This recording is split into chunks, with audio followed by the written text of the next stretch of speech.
Die Geschichte des WWE Light Heavyweight Champion Titels ist eine Geschichte voller Missverständnisse. Ja, in diesem Fall passt dieser Satz ziemlich genau. WWE hatte mit dem Light Heavyweight Champion Titel versucht, eine Konkurrenz zur WCW und dem Cruiserweight Champion Titel aufzubauen. Nur fehlten entscheidende Punkte, wie ein Aushängeschild und vor allem die Konsequenz. Und am Ende wurde sogar das eigene Scheitern noch bestätigt, mit dem Ende und dem Untergang des Light Heavyweight Champion Titels. Und bei der heutigen Zeitreise möchte ich mit euch gemeinsam auf die Geschichte, Entwicklung und diese Missverständnisse des Light Heavyweight Champion Titels gemeinsam blicken. Intro ab!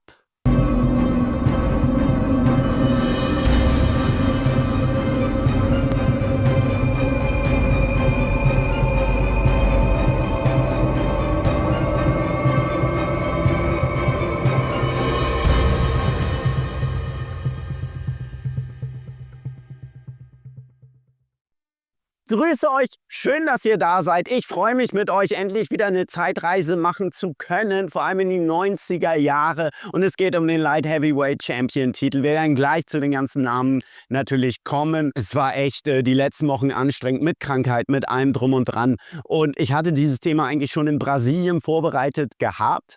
Und dann war natürlich die Veröffentlichung hier in einem unserer Unterstützer hier, der Back to Wrestling Community, nämlich im Power Wrestling Magazin auch nachzulesen. Da verweise ich gerne drauf. Es ist die Ausgabe Februar 2025 und dort könnt ihr auch die Geschichte des Light Heavyweight Champion Titels nachlesen.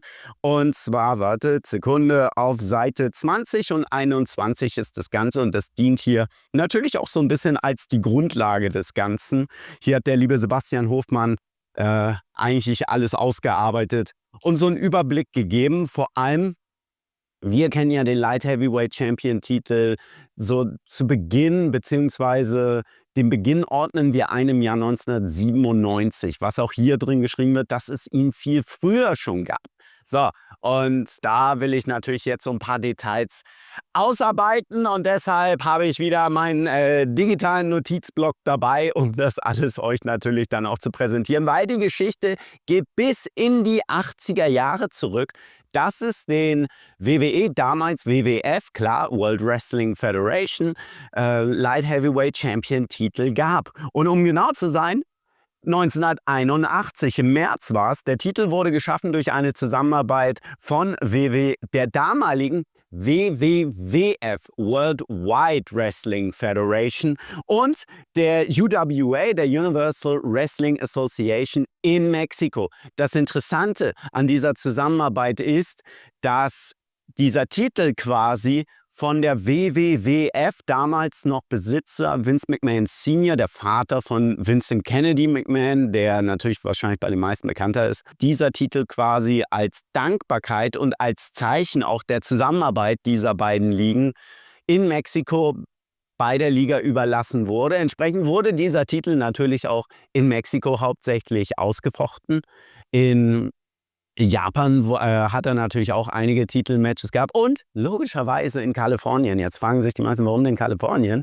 Mexiko, Kalifornien, das ergibt sich da einfach, weil die meisten dann rüberfliegen, plus die Community, die mexikanische Community dort sehr präsent schon bereits damals war und hat halt eben auch den Stil des Lucha Libre so ein bisschen geprägt, der ja im US-Fernsehen bzw. im US-Wrestling so überhaupt nicht in der Form präsent war, quasi gar nicht. Der erste Champion wurde Perro Aguayo. Perro Aguayo wurde insgesamt 7-mal Light Heavyweight Champion und spricht halt eben auch dafür, dass untereinander der mexikanischen Superstars natürlich dieser Titel auch wechselte, als eben genau darum ging, eine Gewichtsklasse, die eher so schnellere, eben auch in den Vordergrund rückte. Und es passte auch zu der Zeit einfach nicht in das Bild, was im US-Fernsehen zu sehen war.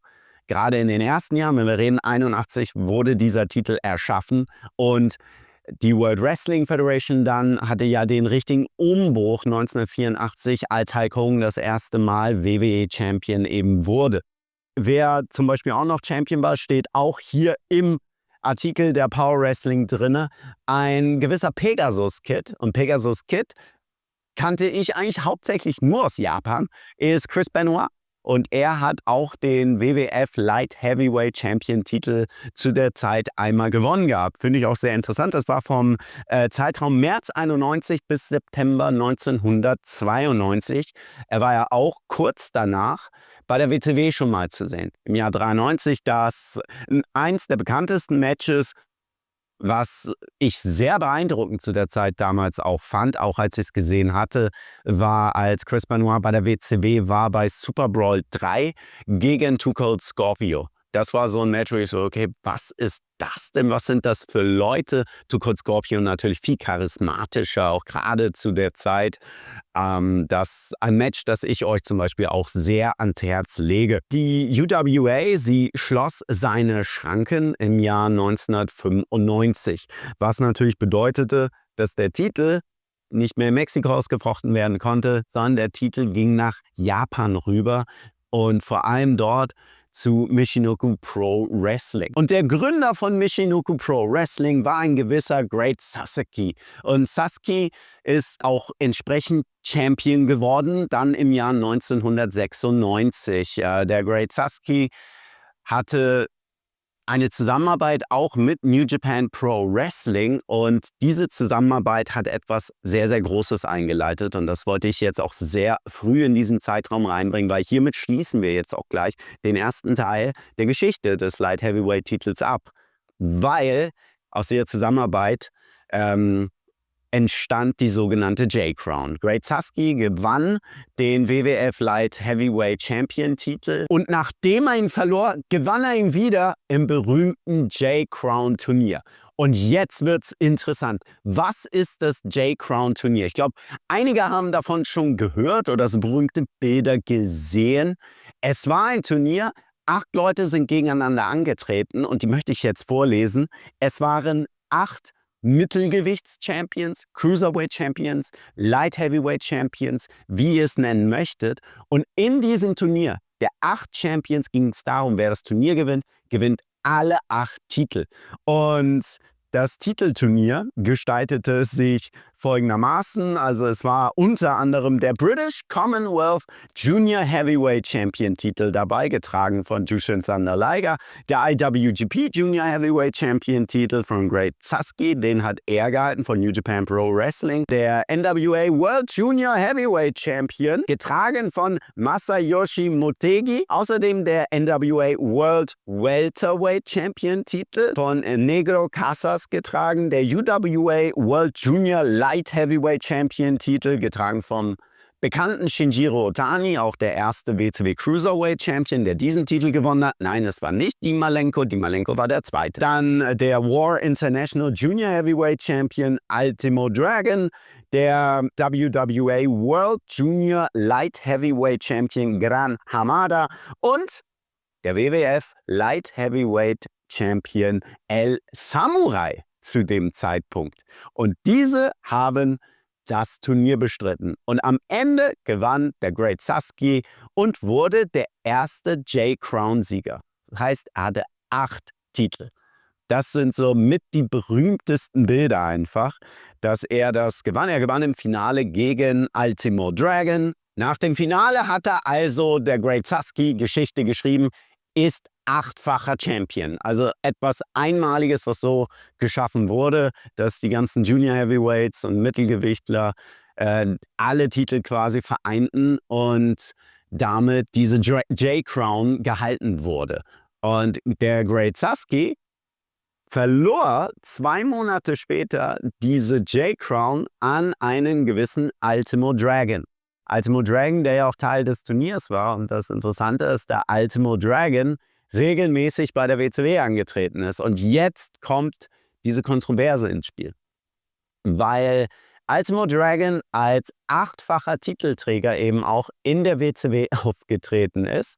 Und es gab dann bei Starrcade 96, einer WCW-Veranstaltung, im Highlight von der WCW damals im Main Event, Hulk Hogan gegen Roddy Piper. Und da gab es das berühmte 9-Belt-Match zwischen Ultimo Dragon, der die J-Crown gewonnen hatte, und Dean Malenko. Und in diesem 9-Belt-Match gewann Ultimo Dragon und er hatte 9 Titel dadurch gewonnen und die hat er dann auch gehalten und ist damit auch im WCW-Fernsehen erschienen.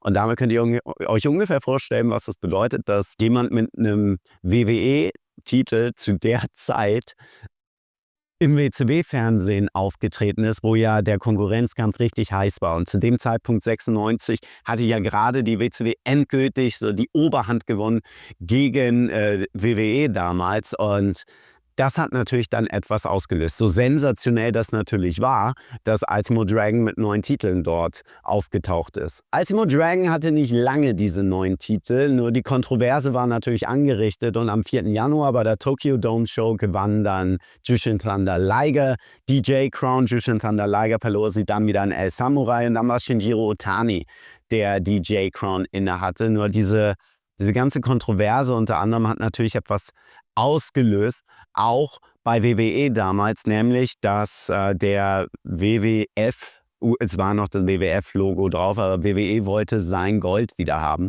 und der Titel sollte gefälligst zurückkommen in die USA. Und das muss dann auch entsprechend gemacht werden, weil der Titel wechselt ja blind hin und her und WWE hatte überhaupt als Unternehmen gar keinen Einfluss darauf. Und so landete dieser Titel eben bei der WCW, dieses Starrcade-Beispiel eben genannt. Und da war ein WWE-Titel einer von 9 Titeln. Das ist dann natürlich auch nochmal so, okay, es ist ja einfach nur so ein zusätzliches Anhängsel. Darüber war diese J-Crown. Und daher kam der Titel wieder zurück in die USA. Shinjiro Otani musste den Titel abgeben und er wurde auch abgegeben, wurde für vakant erklärt. Und jetzt beginnt quasi die eigentliche Geschichte, die wir kennen, des Light Heavyweight Champion Titels, nämlich die Entwicklung dann im Jahr 1997. Und um den Titel natürlich auch einzuführen, es war nicht nur diese Kontroverse, sondern eben auch eine Zeit, die dieses Cruiserweight Wrestling, Lucha Libre, im Endeffekt war es durch die Mexikaner, die viel eben da waren, beziehungsweise die US-Amerikaner, die natürlich den mexikanischen Stil beziehungsweise mexikanischer Herkunft waren, gepflegt haben, der auch das Wrestling bis heute beeinflusst hat. Ich habe einmal das Beispiel genannt von Sweet Soraya, der Mutter von Paige, als wir sie in Berlin einmal hatten und Ingo Freudenberg und ich standen da und sie meinte einfach auch so, also wir sind ja keine Freunde von diesen Flippy-Floppy-Matches, überhaupt nicht. Und sie hat auch damals das Beispiel gesagt, sag mal, früher als wir aus England nach Deutschland gegangen sind, wussten wir, boah, hier wird's heftig, hier werden richtig taffe, harte Matches sein. Das wurde immer so übermittelt, wenn es damals für die Engländer nach Deutschland ging, die taffen Rundenkämpfen, dass das Publikum, das sehr anspruchsvoll in der Art war. Und jetzt ist es schon sehr anders geworden. Und sie hat mit Absicht nicht gesagt, was. Und haben natürlich Ingo und ich zugestimmt, weil wir auch eher dieses Impactreiche und in der Art auch das Wrestling mögen. Und das auch mehr gerne promotet haben. Und dann meinte sie einfach, ja, okay, was glaubt ihr, woran das liegt? Dann haben wir sehr US-Fernsehen genannt und dieses Beispiel gesagt, ja, alles schön, was ist der eigentliche Ursprung? Dann haben wir sie angeguckt wie 2 kleine Jungen und dann sagt Sweet Soraya uns, ja, das ist alles Lucha, was die Leute dort wresteln. Dann haben wir geguckt, ja, und dann hat sie es immer noch weiter ausgeführt. Und klar, sie kann es als Aktive, die über so viele Jahrzehnte eben auch im Ring ist und selber Promoterin ist, mit ihrer großen Familie, mit ihrer berühmten Wrestling-Familie dahinter ist, das natürlich auch nochmal beurteilen, wie viele Leute sie noch auf die Insel damals geholt hat. Also das war so ein Augenöffner, ja stimmt. Und das Lucha hat einen riesen Einfluss genommen aufs Wrestling heutzutage. Im Endeffekt ist jedes Match, manche mehr, manche weniger sind Lucha-Matches, die wir sehen. Es sind manche Matches, die sich schon unterscheiden und die haben dann diesen nicht klassischen Stil, sondern einen anderen Stil einfach, der hervorgehoben wird. Und es gab Jahre, wo jedes Match Lucha war, wo derselbe Aufbau war, wo die Matches ähnlich aufgebaut waren. Du musstest nicht eine Maske tragen. Und deswegen war dann ein Heavyweight-Match dasselbe wie ein Eröffnungsmatch. Da war das hat ja mit dazu beigetragen, dass Wrestling einfach normalisiert wurde und nicht gewachsen ist. Wenn du einfach immer dasselbe machst, weil es muss spektakulär aussehen. Das war ein traumhaftes Gespräch, das mich sehr geprägt hat eben auch, das wir da geführt hatten. Das müsste 2015, 16 gewesen sein, als wir damals mit Soraya geführt hatten. Und jetzt gehen wir natürlich in die Zeit Mitte der 90er Jahre zurück. Und Mitte der 90er, der WCW Cruiserweight-Titel war etwas Besonderes. Es hatte mich ja auch begeistert zu der Zeit. Es war etwas komplett Neues. Etwas, das du nicht kanntest. Du hattest dann diese farbenfrohen Leute. Du kanntest vielleicht manche nicht einzeln unterscheiden. Klar, Juventud Guerrera und Rey Mysterio war das Aushängeschild. Di Malenko war der Gegenspieler von Rey Mysterio zu der Zeit. Das war auch sehr, sehr wichtig. Eine Ultimo Dragon ist da eben auch mit reingekommen. Eddie Guerrero, der dort angetreten ist. Wobei Eddie eigentlich zu der Zeit auch mehr US-Titel und in der Heavyweight Division auch angesiedelt war gegen DDP zu der Zeit. Es sind immer wieder Leute reingekommen und das hat ein Unterscheidungsmerkmal für die WCW und für Nitro gegeben. WWE hatte das Ganze schon versucht, Ende 96, Anfang 97, der Royal Rumble 97, klar in San Antonio, Texas. Da war es wieder sehr lokal auf das Publikum auch ausgerichtet. Da in Texas natürlich dieser Stil und auch die Herkunft der Latinos dann nochmal so ein bisschen ausgespielt werden sollte in der Form, beziehungsweise dass sie dahin reisen sollten, dass das so ein bisschen näher war. Die ganzen Dinge spielten damit eine Rolle und es sollte dann quasi gefestigt werden mit dem Light Heavyweight Champion Titel dann im Jahr 1997, als er eingeführt wurde. Und jetzt hole ich den nächsten Teil meiner, das sind ja auch meine Notizen. Es wurde ein Turnier eingeleitet und da gab es ganz verschiedene Gesichter. Ich habe mal ein paar aufgeschrieben, um das Ganze auch zu machen. Also die Zusammenarbeit natürlich im Jahr 97 mit Triple A damals natürlich. Ich weiß nicht, habt ihr sie in Deutschland auch auf Gala Vision gesehen? Über Satellit? Es war nämlich auch immer sehr witzig, das Ganze zu sehen. Heel und Babyface Refs und der Heel Ref hat so gezählt. 1, 2 und dann, er hat nicht gezählt, die Hand ging immer hoch. Dann kam der Babyface-Ref dazwischen. Also diese AAA-Sachen damals, Mitte der 90er, einfach Weltklasse. Ach, ist halt was anderes, ne? Also Lucha Libre in Mexiko hat halt nochmal eine andere Fun-Kultur als die Art und Weise, wie wir sie doch teilweise auch manchmal sehr, sehr verbissen auch wahrnehmen. Fand ich sehr schön dann zu sehen. Ja, natürlich wurde die Zusammenarbeit mit Michinoku Pro auch ein bisschen ausgeführt. Der Great Sasuke war ja eben auch Champion gewesen und dabei kam natürlich auch ein Taka Michinoku eben ins Bild. Und er war der Auserkorene, das Aushängeschild eben zu sein für WWE und für diese Light Heavyweight Division. Light Heavyweight als Name einfach, das war der Name, der gegeben wurde, ist im Boxen auch die Bezeichnung, war bei der WCW tatsächlich auch vorher die Bezeichnung gewesen. Da hat sich dann ja Eric Bischoff dagegen gestellt, diese Bezeichnung einfach zu nehmen oder gar Junior Heavyweights zu machen. Dann wurde es der Cruiserweight, das gibt es ja auch im Boxen. Im Wrestling ist egal, weil du hast ja keine festen Gewichtsklassen. Du kannst die Gewichtsklasse setzen, wie du willst. Bei WCW war es 225 Pfund, wir haben es jetzt später mit 205 Pfund auch kennengelernt. Also du kannst auch 270 Pfund machen und sagen, das ist der Cruiserweight-Titel. Ist vollkommen egal. Es ist Wrestling. Wrestling ist kein Sport. Das habe ich schon ein paar Mal gesagt. Wrestling ist halt eine reine, in dem Fall, wenn es ein Fernsehen ist, eine Fernsehserie. Es ist ein Live-Action-Spektakel. Live-Action-Serie. Also es ist vor allem dieser serielle Faktor, der das Wichtige ist im Wrestling.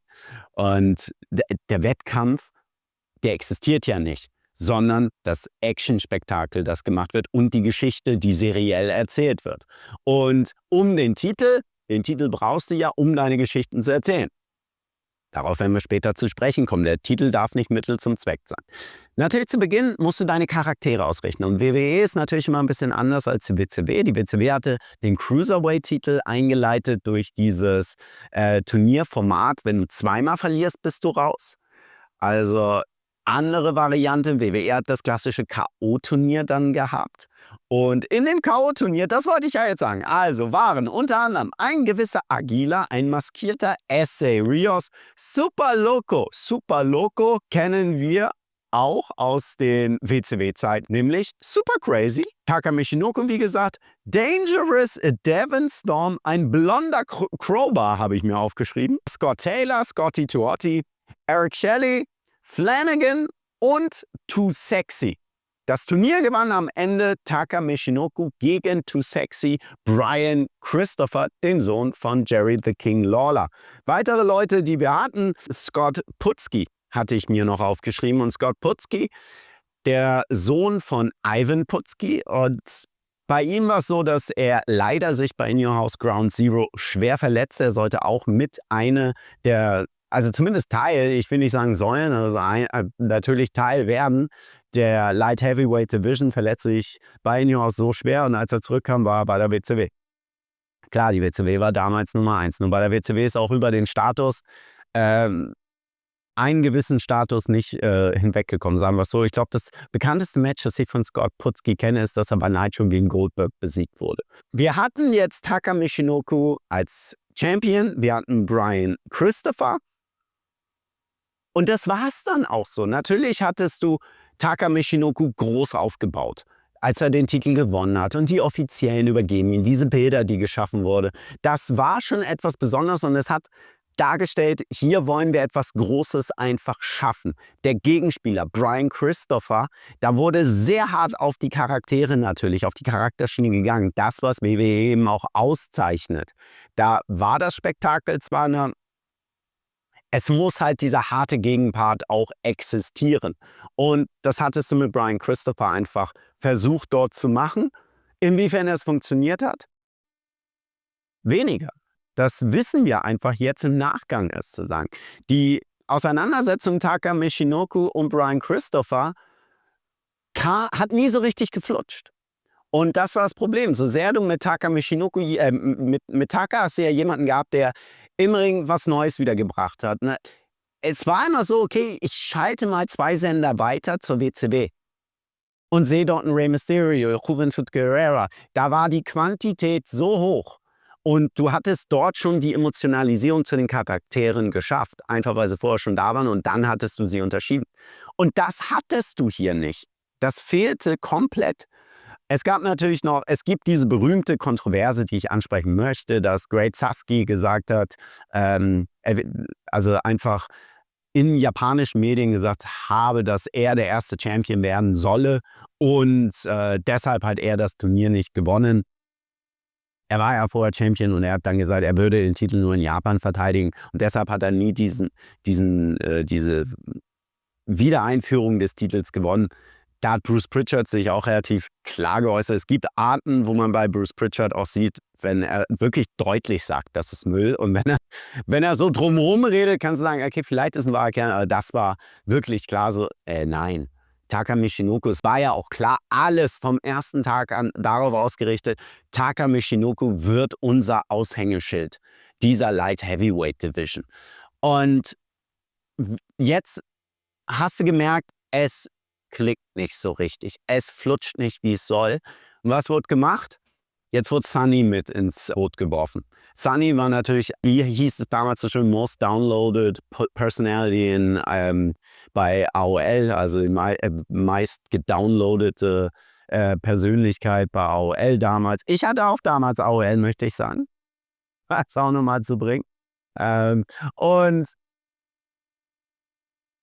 Sunny hatte einen Crush auf Taka Michinoku. Das war quasi mit die Geschichte. Du wolltest dadurch, dass so eine große Aufmerksamkeit auf Sunny ist, es mit auf Taka Michinoku richten. Und dann haben natürlich Jerry the King Lawler und Brian Christopher, wenn sie im Kommentar waren, so ein bisschen darüber abgezogen. Es hat eigentlich nur so gezeigt, das ist nicht so geil. Da fehlte was und das war so ein Versuch, dem Ganzen ein bisschen Gehalt zu geben. Du hattest viele Matches. Die Matches waren dann einfach nur Matches, dieses berühmte Matchmaking. Und war schön anzusehen, es war halt, es war nicht mehr dieses knallneue, wie es bei der WCW war. Das war der Unterschied eben. Und in der Gesamtpräsentation von WWE passten die Light Heavyweights einfach nicht in dieses ganze Konzept rein, was WWE macht. Das ist ein Grundsatzproblem. Das ist ein Grundsatzproblem bei WWE. Wenn du so etwas möchtest, kannst du es da nicht sehen. Gerade zu der Zeit, es passt dort nicht ins Konzept rein. Und es wird entsprechend, dann versuchst du den WWE, diesen WWE-Flair und Stempel da drauf zu geben und dann passiert das Sanitaka Michinoku.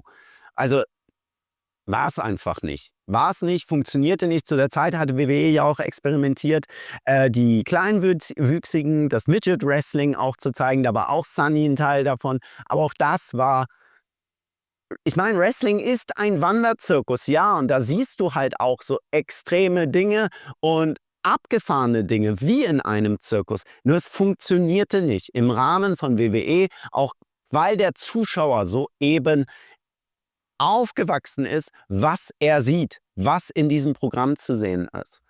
Da kann jetzt der eine oder andere sagen, ja, ist doch toll, tolle Matches so. Der Zuschauer, der Großteil des WWE-Zuschauers war anders erzogen, war anders aufgewachsen, hatte eine andere Erwartungshaltung. Eine Wrestling-Liga ist wie ein Restaurant.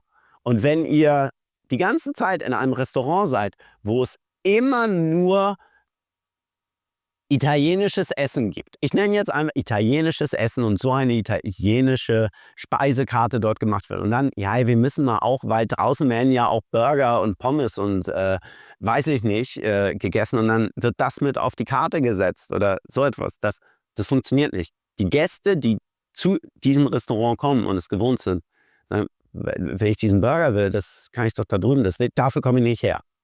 Und das ist dieser Disconnect mit dem Publikum gewesen. Und das hast du auch nicht vermittelt bekommen. Und du konntest es auch nicht vermitteln, indem du diese Pommes irgendwie Spaghetti drüber gewickelt hast. Das ging aneinander vorbei in der Art. Auch das, wenn du Wrestling promotest. Es gibt immer dieses berühmte Wrestling ist Buffet.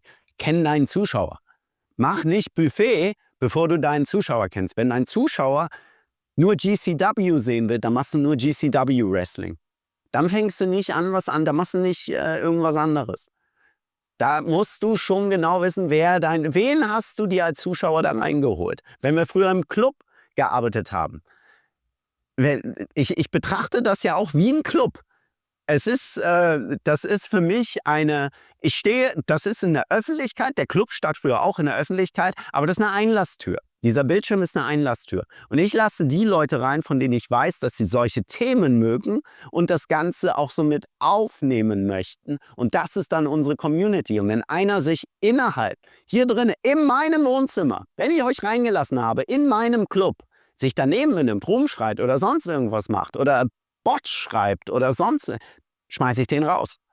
Das ist wie im Club früher. Wenn sich jemand an der Kasse schon daneben genommen hat, nee, du kommst nicht rein. Es ist doch ein öffentlicher Club. Ja, es gilt Hausrecht.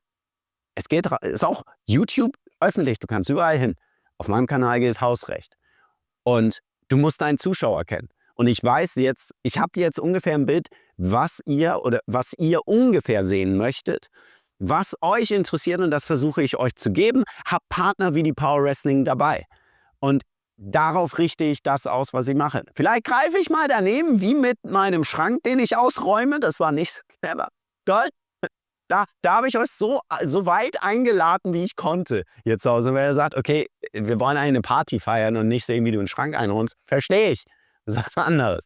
Und da ist es auch so, ich habe dieses Clubbild immer wieder auch bei einem Wrestling-Promoter. Wenn du weißt, ich spiele so und so eine Musik, das ist ein Rockladen, dann fang nicht an, Backstreet Boys zu spielen. Und hier kannst du es beim Wrestling auch haben. Und hier war es so, es war ein bestimmter Stil, der über Jahrzehnte geprägt war und jetzt kam das und das war der Disconnect. Und das war das Problem. Womit direkt bei der Geburt, der Wiedergeburt des Light Heavyweight Champion Titels natürlich dieser Titel ein Problem direkt hatte.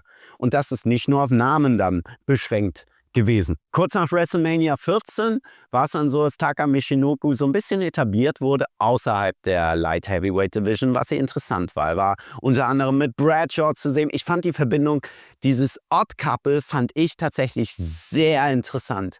Kaientai kam mit ins Bild. Kaientai als neue Gegner. Also da dachte ich so, das könnte zumindest ein bisschen werden. Das ist dann auf dem Niveau Midcard, Undercard. Vielleicht wäre das mal so ein bisschen abwechslungsreich. Und vor allem Bradshaw mit reinzuwerfen, fand ich Also die hatten einfach eine überraschend geile Chemie, Taka Michinoku und Bradshaw zu der Zeit. Und auch Taka Michinoku hat das ausgestrahlt. Und das Ganze wurde dann natürlich ausgelöscht, indem Taka Michinoku, Swerve Bro, Vince Russo wieder zugeschlagen hat. Und obwohl sie monatelang gegeneinander ging, hat sich Taka Michinoku keinen Teil dann angeschlossen. Ja, Taka Michinoku hatte auch, das habe ich mir aufgeschrieben, mit den Headbangers sich zusammengeschlossen. Das fand ich alles sehr, sehr charmant tatsächlich auch zu sehen. Und damit hatten wir auch keine Widersacher. Das ist ja das Nächste. Du kannst keine Aushängeschild haben, wenn du keinen Widersacher hast. Sie ist berühmte wieder, du hast einen Helden, du hast keinen Anti-Helden. Was ich auch bei den Reviews immer wieder erzähle. Du brauchst nicht nur ein starkes Babyface, du brauchst starken Heel. Wenn du einen starken Heel hast, brauchst du ein Babyface. Babyface, der ihn jagt. So etwas brauchst du immer. Du kannst nicht sagen, das ist mein Star, der funktioniert alleine. Hogan hat deshalb funktioniert, weil er immer Bösewichte gegen sich hatte, groß erscheinende Bösewichte. Das ist das Wichtige. Es muss immer zwei Leute geben. Du machst keine Wrestling-Liga groß, wenn du einen Namen hast. Du brauchst immer den Gegenspieler. Oder mehrere Gegenspieler, die sich abwechseln, aber die dominant erscheinen. Der Titel war im Endeffekt in Versenkung verschwunden. Das können wir gar nicht anders ausdrücken. Dann gab es Matches, auch in denen es gar nicht um den Titel ging mit Taka Michinoku. Und irgendwann musste er den Titel auch verlieren, Taka Michinoku. Und er verlor ihn bei Judgment Day 98 gegen Christian in dessen ersten TV-Match bei WWE. War er an der Seite von Gangrel damals auch zu sehen. Und ich sag so, der Titel war dann natürlich eigentlich nicht mehr so bedeutsam. Christian hat ihn gewonnen, nur es war einfach nur als Zeichen, hey, der ist neu, der gewinnt gleich einen Titel bei seinem ersten Match, aber das hatte keinen so wirklichen Gehalt. Christian verlor nämlich den Titel relativ zügig kurz danach. Und jetzt kommt das beunruhigende und faszinierende gleichzeitig, einen der bekanntesten Light Heavyweight Champions, nämlich gegen Dwayne Gill, aus dem dann Gillberg wurde. Was soll ich zu Gillberg sagen? Ich war WCW-Fan und es war offenkundig eine Parodie und eine Veralberung von Goldberg. Dann haben sie ihm halt den Light Heavyweight-Titel gegeben. Und er hat den Titel natürlich auch nicht verteidigt. Er hat ja keine Matches gewonnen. Und klar, so ein bisschen in die Job Squad hat man ihn noch reingedrückt, aber darum ging es ja alles gar nicht. Und er verteidigte den Titel, das war dann wieder die Ironie. Du hast den Titel eigentlich aus Mexiko, Japan und wo er überall war, rausgeholt. Und dann hat Gillberg den Titel verteidigt bei Independent-Shows. Also du wolltest ihn wieder haben, wolltest damit machen und jetzt erkennst du eigentlich schon an, hat wohl nicht so gut funktioniert. Ja, verteidigen bei den Independents, bei uns spielt er eh keine Rolle mehr. Klar, WWE hat sich voll auf seine Stärken besinnt zu der Zeit. Wenn wir über das Jahr 98 reden und dann 99, WWE war das heißeste Eisen wieder im Feuer. Sie haben das ganze Pendel umgeschwungen und waren die Nummer 1 im Wrestling wieder. 98 war es ja pari. Durchaus, weil die WCW hatte sein erfolgreichstes finanzielles Jahr gehabt im Jahr 1998 und erst 99 kam der Abstieg. Aber was 98 abging, war einfach sensationell zu der Zeit. Da passte dieses Light Heavyweight Konstrukt überhaupt nicht ins Spiel. Das war das Gegenteil des WCW-Titels, der ja eine der wichtigsten Eckpfeiler im WCW-Programm damals war, mit Dean Malenko, mit Chris Jericho, die Fehde, die hatten, Rey Mysterio, der eine Rolle spielte, Juventud Guerrera, der bei Road White den Titel gewonnen hatte, 98. Das waren alles wichtige Dinge und da hat es sich etabliert in einer unfassbar kurzen Zeit. Hier war es überhaupt nicht. Gillberg, und das war's. Es war nicht so, dass mit Taka Michinoku einen schlechten Champion hatte, sondern mit Christian einen schlechten Wrestler. Nur der Titel war überhaupt nicht, der war ein Missverständnis. Das merkt ihr ja, wie wir es auch wiedergeben. Und dann halt, ja, das ist die Parodie, damit Gillberg, wenn wir Goldberg veralbern, der mit dem World Heavyweight Titel rauskommt, auch Gillberg mit einem echten Titel rauskommt. Hätten sie ihm auch einen Plastiktitel geben können. Ja, und es war ja klar, der Fokus war ganz klar auf andere Stars gerichtet und für WWE war es ja auch fürs Geschäft sehr, sehr wichtig zu machen. Und 2000 kam dann ein Mann quasi zurück, diesmal nicht mit Maske und ein paar Jahre gewachsen, nämlich S.A. Rios. Und S.A. Rios gewann im Februar 2000 den Titel. Lita hat an seiner Seite damals debütiert und Lita war im Nachgang auch der größere Star. Das dürfen wir auch nicht an der Stelle vergessen. Rein zufällig von der Zeit her kamen auch damals die Radicals. Die kamen einen Monat vor, im Januar 2000, nach Sold Out 2000, WCW Sold Out 2000, ja auch zu WWE. Und mit dem Wechsel der Radicals kamen natürlich ein interessanter Mann zu WWE, nämlich Dean Malenko. Und Dean Malenko hat diesen Titel geprägt, den WCW Cruiserweight-Titel. Nur nicht alleine.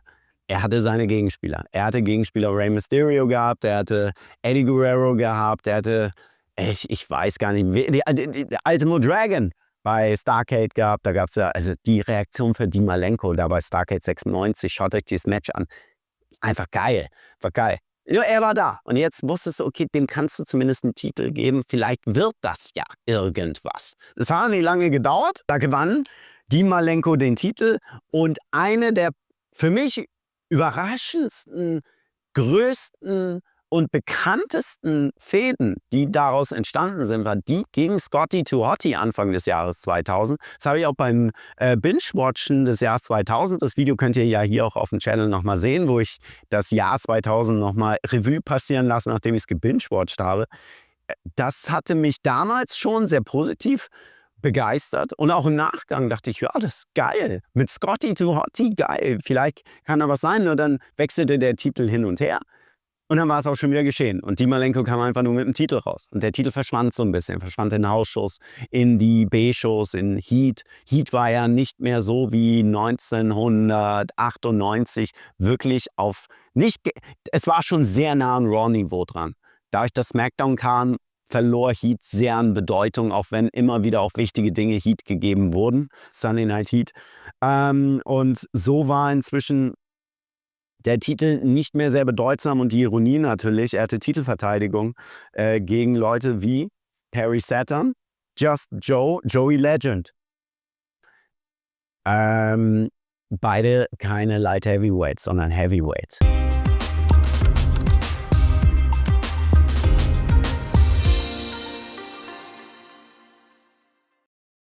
Und dieses Missverständnis, Dean Malenko, sollte irgendwie noch gerade gerückt werden. Dann wurde er der Ladies Man, kam mit so einer James Bond Musik raus. Ich fand die James Bond Musik cool. Es passt halt überhaupt nicht zu Dean Malenko. Das war dieses berühmte, jetzt kommen wir wieder, Enneagramm, was ich auch vor allem im letzten Jahr viel bei den Charakterentwicklungen oder bei der Omnibus-Ausgabe zum wie Wrestling-Booking quasi, wie Wrestling-Magie entsteht. Da könnt ihr es auch nochmal hören. Du kannst dich einen Charakter um 180 Grad drehen. Wenn du auch einem Wrestling-Charakter, gerade einem TV-Charakter, wenn du ihm was gibst, dann braucht er auf der Basis dessen, was er ist, dieses Hervorheben des Ganzen. Deswegen heißt es ja, ein guter Wrestling-Charakter, das ist eigentlich eine billige Ausrede, zu sagen, ja, ein guter Wrestling-Charakter ist einfach nur die Persönlichkeit hoch 10. Ach was! Ach was! Nur dann brauche ich ja keinen Wrestling-Booker oder irgendwas, der das macht. Wenn ich einfach den Typen sage, mach einfach das, was du als Persönlichkeit bist und das mal 10. Ach was, danke fürs Gespräch, so schlau. Wirklich, dann brauche ich niemanden. Wenn ich mir selber Gedanken machen will, dann nehme ich, okay, das sind die Charakterzüge. Ich will da und dahin. Ich nehme diesen und fahre ihn so ein bisschen aus. Und Dean Malenko hatte nichts, was ihn als Ladies Man gezeigt hatte, die Jahre zuvor. Ob im WCW-Fernsehen zählt dann ja auch nicht mehr, aber im WWE-Fernsehen überhaupt nicht. Das ergab keinen Sinn. Das kam aus dem Nix. Also auch da, wenn du einen Charakter in einer Fernsehserie, worüber wir hier noch einmal reden, dann braucht es etwas, was dieser Charakter schon gemacht hat, was du als Basis nimmst. Oder du zeigst es zumindest. Das ist sehr schön. Aber wenn ich dann einfach mich zurücklehne und sage, ja, ich nehme einfach die Persönlichkeit von ihm und die dreht er mal 10 hoch. Ja, das ist schön. Das bedeutet eigentlich, der macht seine ganze Arbeit alleine. Das heißt, der Wrestler macht das. Dann brauche ich keinen bezahlen. Brauche ich als Promoter keinen bezahlen, der sich darüber Gedanken macht. Wenn ich sage, jo, der macht das, was er ihm macht. Nee, was hast du herausgearbeitet, ist für mich das Interessante. So. Und auch, also der wichtigste Punkt von allem. Im Gegensatz zur WCW hatte Dean Malenko keinen Gegenspieler, keinen charismatischen Gegenspieler, wie eben Rey Mysterio. Und daran scheiterte der Light Heavyweight Champion bei WWE, Dean Malenko, im Gegensatz zum WCW Cruiserweight Champion, Dean Malenko. Die Malenko verlor den Titel dann an Crash Holly. Das war nach 322 Tagen. Also er hat den Titel wirklich lange spazieren getragen. Und kurz darauf gewann ihn Jerry Lynn. Jerry Lynn verlor den Titel an Jeff Hardy. Jeff Hardy war ja einer der Shooting Stars, gewann Anfang des Jahres 2001 den Intercontinental Champion Titel für eine Woche von nicht mal eine Woche, von Triple H. Nur auch da, der passte da überhaupt nicht ins Geschehen und Jeff Hardy verlor den Titel dann weiter an X-Pac wiederum. Der fuhr dann zu WWE Invasion, zum großen Pay-Per-View im Jahr 2001 als WWE Light Heavyweight Champion und dort traf er auf den WCW Cruiserweight Champion Billy Kidman. Interessant da dann zu sehen, da hattest du diesen Titel, den WCW Cruiserweight Titel nach dem Verkauf der WCW im WWE-Fernsehen und es war schon zu erkennen, der WCW-Titel hatte eine größere Bedeutung. Auch bei der Wahrnehmung. Und auch intern das Gleiche mit der Cruiserweight-Titel ist mehr. Du hast auch X-Pac, das war ein großer Star, ohne jede Frage. Hast ihm einen Light-Heavyweight-Titel gegeben, nur es war was anderes. Und gerade bei der WCW-Titel mehr Prestige einfach hatte durch die Jahre. Und eine Woche später gewann dann auch X-Pac den WCW-Titel, den WCW Cruiserweight-Titel von Kidman. Damit war X-Pac erneut WCW Cruiserweight Champion. Er gewann ja auch diesen Titel in der WCW, als er Six war, in der NWO als Mitglied. Also in 2 Ligen gewann er den Titel mit 2 unterschiedlichen Namen quasi. Das war auch eine schöne Geschichte im Endeffekt, dass er da den Titel gewann. Tajiri gewann dann kurz danach den Light Heavyweight Champion Titel und beim SummerSlam gewann X-Pac dann wieder das Gold zurück. Was interessant war, dass zu der Zeit der WCW Cruiserweight-Titel mehr Spotlight bekam als der WWE Light Heavyweight Champion-Titel. Das ist ja das, was ich gerade euch gesagt hatte, dass der einfach in der Präsenz und in der Wahrnehmung einfach größer war. Und das war das schwerere Gold einfach. Und mit schwer ist einfach das bedeutsamere Gold gemeint in der Hinsicht. Und gerade zur Invasion-Zeit, da waren ja so viele Titel. Es kamen ja unter alle WCW-Titel mir rüber. Da gab es dann den WCW Tag Team Titel, den WCW US Champion Titel auch dabei und wie gesagt mit dem Cruiserweight Titel, den WCW World Heavyweight Titel. Es waren einfach alle Titel verdoppelt. Bis auf den Television Titel kam ja nichts mit kam ja alles mit rüber. X-Pac war Champion, X-Pac war verletzt. Und dann war es so, dass bei der Survivor Series 2001, wo ja die ganzen Titel vereinigt wurden, US-Titel, Intercontinental-Titel, WWF, WCW Tag-Team-Titel, das hat ja alles da nicht stattgefunden, obwohl es hätte stattfinden sollen, können, dürfen. Und dann kam einfach X-Pac im Frühjahr 2002 wieder zurück. Da war ja dann die NWO auch schon wieder im Spiel. War auch Light Heavyweight Titel, hat auch den Titel eine Handvoll Mal noch verteidigt. Und die letzte Titelverteidigung, die gab es 9 Tage vor WrestleMania 18. X-Pac besiegte Spike Dudley. Und nach WrestleMania kam einfach X-Pac ohne den Titel raus. Und das war's dann.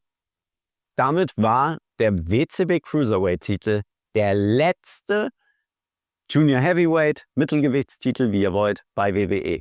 So war die Geschichte des Light Heavyweight Champion Titels von nichts auf einfach plötzlich beendet. Du gehst nicht mehr mit dem Titel raus und das war's. So endet wahrhaftig ein großes Missverständnis, dass wir den WWE Light Heavyweight Champion Titel nennen können. Eine interessante Geschichte, auch als ich das Ganze nochmal aufgearbeitet habe. Viele Dinge, die da auch im Hintergrund passiert sind. Du hast immer gemerkt, der Titel wurde sehr stiefmütterlich eben auch behandelt. Obwohl du viel versucht hast. Das dürfen wir ja nicht sagen, dass es nicht versucht wurde. Diese Wiedereinführung des Titels, dem wurde ein großer Spot gegeben, nur es passte einfach nicht. Es war wirklich, du hast den Zuschauer nicht darauf vorbereitet, dass das jetzt kommt. Es ist ein anderer Zuschauer, dem du etwas dort gerade präsentierst und deswegen passte es nicht. Natürlich, es gibt verschiedene Gründe, warum das Ganze einfach nicht wirklich passte. Eins eben Taka Michinoku als Aushängeschild, um das Ganze jetzt mal aufzuzählen, fehlte der charismatische Gegenspieler. Taka Michinoku war allein auf weiter Flur bei dieser ganzen Geschichte, die um den Light Heavyweight Champion Titel aufgezogen werden sollte. Und da sind wir beim nächsten Thema Geschichten. Es gab keine großen Geschichten. Du musst immer emotionalisieren und ohne diese Emotionalisierung kannst du den Zuschauer eben nicht binden. Dazu ist diese Grenze und Distanz durch den Bildschirm zu groß. Und es hat auch live nicht funktioniert. Natürlich, sie haben gepoppt durch Aktionen oder sowas, und das war auch schon wieder vergessen. Pops nach Aktionen sind vergessen in dem Moment, wo sie schon gepoppt haben. Denn dann muss der nächste Pop und nächste Pop und nächste Pop. Das ist Vergesslichkeit. Damit erreichst du, damit emotionalisierst du nicht. Und das war das Problem. Matches fanden einfach statt und sie hatten keinen Hintergrund. Sie fanden einfach statt, damit sie stattfinden, damit du Light Heavyweight Matches dort hattest. Und das war auch ein Riesenproblem, das zu diesem Missverständnis Light Heavyweight Champion Titel beigetragen hat. Als die Malenko kam und du offenkundig gespürt hast, jetzt haben wir ein neues Aushängeschild, fehlte wieder der Widersacher. Das Ähnliche wie bei der WCW. Und unterm Strich, als großen Punkt, können wir sagen, dass im Gegensatz zur WCW dem Light Heavyweight Champion Titel komplett die Vision fehlte, was er eigentlich in dieser Fernsehsendung ausstrahlen sollte. Und am Ende wurde das eigene Versagen auch noch bestätigt, indem es am Ende nur noch den WCW Cruiserweight Titel gab, der dann in WWE Cruiserweight Titel umbenannt wurde und der Light Heavyweight Titel einfach fallen gelassen wurde wie eine heiße Kartoffel. Und das, meine Lieben, ist die Geschichte des WWE Light Heavyweight Champion Titels. Sie ist eine Geschichte, die voller Missverständnisse ist. Ich habe das ein paar Mal gesagt, weil es eben so auch darauf hinausläuft. Und ich denke, das Ende ist sehr symbolisch zu zeigen, dass einfach die Vision fehlte. Und dann wird der Stecker gezogen. Wir wollen es einfach vergessen. Wir haben ein paar Sachen versucht. Wir konnten uns nicht committen. Es hat nicht funktioniert. Und dann beenden wir es einfach. Auch das ist Wrestling. Dann machen wir es. Es ist wie bei einer Seifenoper. Dann beendest du es einfach, wenn es nicht mehr ist. Weitermachen, weitermachen. Das Rad dreht sich immer weiter. Das Ganze könnt ihr hier in der Power Wrestling nochmal nachlesen. Wunderschön ausgearbeitet von Sebastian Hofmann, beziehungsweise vom Team natürlich der Power Wrestling hier. In der Februar-Ausgabe könnt ihr euch das Ganze ansehen. Und ich möchte das Ganze auch nochmal mit der Meinung von Sebastian abschließen, was er geschrieben hat. Taka Michinoku war für mich eine Ausnahmeerscheinung in einer Phase, in der ich die WCW nicht regelmäßig verfolgte und da nicht wusste, was dort in der Cruiserweight Division vor sich ging. Die Moonsaults sowohl im als auch außerhalb des Ringes waren unerreicht. Der Michinoku Driver ein toller Finisher, der auch natürlich die Zeit überdauert hat und den Namen behalten hat. Dass der Titel in den Folgejahren an Bedeutung verlor, war natürlich auch der Überlegenheit der WCW geschuldet. X-Pac war nochmal ein neuer Faktor, nachdem es die WCW nicht mehr gab. Den Titel aber einzustellen, den deutlich angesehenen WCW-Gürtel zu übernehmen, kann ich absolut nachvollziehen. Also da spielt genau Sebastian eigentlich mir in die Karten, was da war. Wir reden immer über Moves und Moves natürlich. Manche Moves prägen, überdauern. Der Michinoku Driver auch. Und es war ein Finish. Ein etablierter Finish. Und was machte das Finish wichtig? Es kam keiner raus. Es ist im Übrigen ganz gut. Es ist immer das Schönste, wenn ich gefragt werde, was ist das beste Finish? Ist so ein Finish, bei dem keiner auskickt. RKO. Wobei im letzten Jahr haben wir gesehen, dass Gunther ein paar Mal rausgekommen ist. Deswegen Diamond Cutter, wenn du nicht aus dem Finish rauskommst. One-Winged Angel ist es derzeit bei Kenny Omega. Wenn du aus dem Finish nicht rauskommst, dann das ist das beste Finish, das du hast. Und kurzer Exkurs dazu auf jeden Fall nochmal. Und dieses Ende eben, du hast den WCW-Gürtel einfach behalten, weil er die größere Bedeutung hatte. Zeigt eben auch, dass meine eigene Arbeit nicht gelangt hatte. Dafür hat es gelangt, das hier alles einmal aufzuzählen. Das hat mich sehr gefreut. Das war auch ein Thema, das mir sehr am Herzen lag. Wie gesagt, in Brasilien hatte ich das Ganze schon vorbereitet. Dann kamen so viele Dinge dazwischen, erstmal sich wieder hier einzuleben. Dann die Krankheit, ihr merkt es, glaube ich, immer noch anhand der Stimme, dass da ein bisschen hängt. Aber trotzdem geht das natürlich weiter. Dank an die Power Wrestling, danke an die Power Wrestling für den Support. Da werden ja auch 30 Jahre dieses Jahr zelebriert, also schaut da auch gerne rein. Ich werde mich da auch im Magazin nochmal zu Wort werden. Natürlich könnt ihr die einige Videos in Artikelform, die der Sebastian Hofmann ausarbeitet, eben auch dort sehen. Also die Back to Wrestling Community ist auch dort vertreten. Das ist eine schöne Zusammenarbeit, das freut mich. Außerdem Sebastian und Benny. Benny macht die Thumbnails hier auf dem Channel, haben ja auch das hohe Bein. Und das hohe Bein hat ein schönes Video gehabt, nämlich zu Offensivstreit live. was Triple H neulich gesagt hat. Da Ja. ging es auch darum, ist Wrestling ein Sport oder was ist das? Ist das Unterhaltung? Ja. Und da hat er gesagt, wir sind wie, also wenn ich das Zitat gerade richtig habe, wir sind wie ein Film über einen Sport. Jeder, der sich aufregt mit Wrestling, ist fake. Der muss aber auch sagen, sagt ja aber keiner, weil es einfach klar ist. Herr der Ringe ist fake. Ist ja logisch. Natürlich ist Herr der Ringe fake. Ja, ich Aber hab's neulich Wrestling noch hat gehabt. halt immer behauptet, dass es Ja. echt ist. Und Ja. da ist das Problem. Schaut gerne in die komplette Ausgabe. Ein wunderschönes Thema. Und da könnt ihr auf jeden Fall das Ganze nochmal nachholen, was die beiden dort gemacht haben. Und ansonsten wünsche ich euch natürlich weiterhin mit den Videos, die ich hier mache, ganz viel Spaß. Ich habe die eine oder andere Idee natürlich, die ich dann jetzt ausarbeiten kann. Ich möchte gerne zu John Cena was machen, weil John Cena ist ein sehr heißes, aktuelles Thema. Da bin ich sehr gespannt, wie eure Meinung dazu ist. Wenn ich dazu was mache, gerne unten in die Kommentare mal reinschreiben. Natürlich, wenn ihr meine wunderschönen Shirts möchtet, unter getchef.de/valandizanti im SA Wrestling Shop oder prowrestlingtees.com/valandizanti bekommt ihr natürlich alles, wenn ihr in den WWE Euroshop schnell ran wollt. Ich habe einen Link unten drin, ein Kürzel, da kommt ihr natürlich selber rein. Wenn ihr was Spezielles braucht, schreibt mir einfach, dann schicke ich euch so einen berühmten Affiliate-Link auch gerne zu. Valandi15 geht nicht mehr, war eben manchmal hier und da problematisch und offenbar mögen die nicht, wenn man sich darüber aufregt und sagt, was macht ihr da eigentlich für ein... Naja, und nicht vergessen, schaut gern auf die Homepage www.backtowrestling.de. Dort könnt ihr mir auch natürlich eine Mail schreiben unter Valandi. Ihr könnt mir auch so eine Mail schreiben, valandi@backtowrestling.de. Da habt ihr einfach auf der Homepage alles mal übersichtlich. Schöne Bilder von Bash in Berlin habe ich da reingemacht. Den Power Wrestling Artikel zu mir, der auch war, der ist dort noch einmal abgebildet. Also habt ihr noch mal ein paar zusätzliche Hintergrundinformationen. Wenn ihr etwas hier noch präsentieren wollt, bewerben wollt, in welcher Form, bin ich natürlich auch da.